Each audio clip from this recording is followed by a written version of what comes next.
Welcome back for Phase 3 of my Simply Efficient sorting system. Phase 3 is to sort the items by individual type.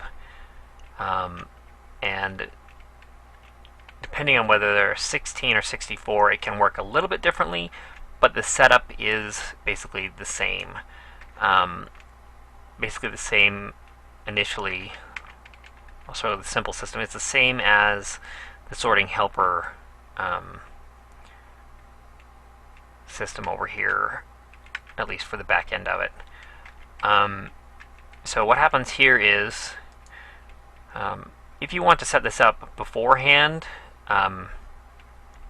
you can make several of these modules as you see here, just in a row all the way down, and you could leave them so that they just have these first 4 snowballs in them, and every time you get an item that is not sorted, like if this were empty, every time you and ender pearls came along this and it said, oh, new item that needs to be sorted, it would drop them into here, and this would permanently become the new ender pearl sorting area. So if you don't care about where your items end up and you don't want to set this up manually, you could just create several of these modules just like this. And I'll tell you why you may or may not as we go farther along here. So the way this works is, if you drop an item into this slot right here, above the 4 that you have, the 5 that you have, you'll notice it went to 2 and then it went back down to 1. So what it's doing here is, it is turning off,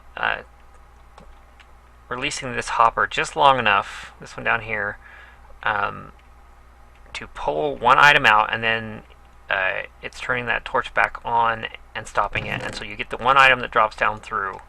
And the way that works is the same way as the one for the sorting helper worked. It's only lit up one signal right now, and once it gets the extra, once it goes up to the 6th level there, I don't think you can actually, can we get it in there? I don't think you can actually see it from here. There you go, watch, you can probably see that turn on. So I drop one in, turns on the redstone just long enough, and what that does is, so that block is powered, turns on this repeater here, turns off this torch, like I was demonstrating earlier, and you get an ender pearl that will drop down in. One of the backdrops of this system, and I'll explain better down there how it works, but you'll have one here of your item, and you'll have one here because it activates fast enough and doesn't have any other way to pull this out, so you'll end up with 2 items in your system that you will not have access to. I'll show you how to make a more advanced system, that is after I explain the 64 stack version. The 64 stack version would include things like stone bricks.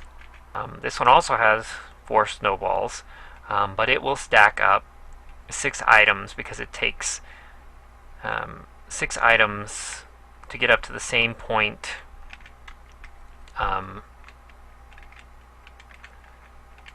It takes 7. There's 6 there right now. It will take 7 before this is activated. So it will only go down to that level of 6. So if you had, let's just throw some, if I'm fast enough, probably not. I'll see that it went up to 7, then back down to 6. So it dumped those items into this chest.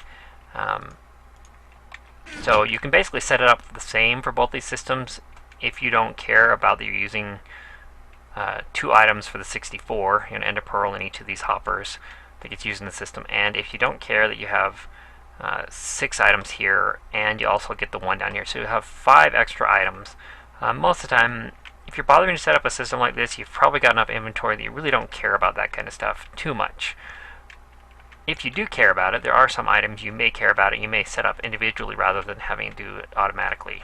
Stick around for the next video describing the advanced modules, which are more efficient but use a little more of your resources. But believe me, it's worth it.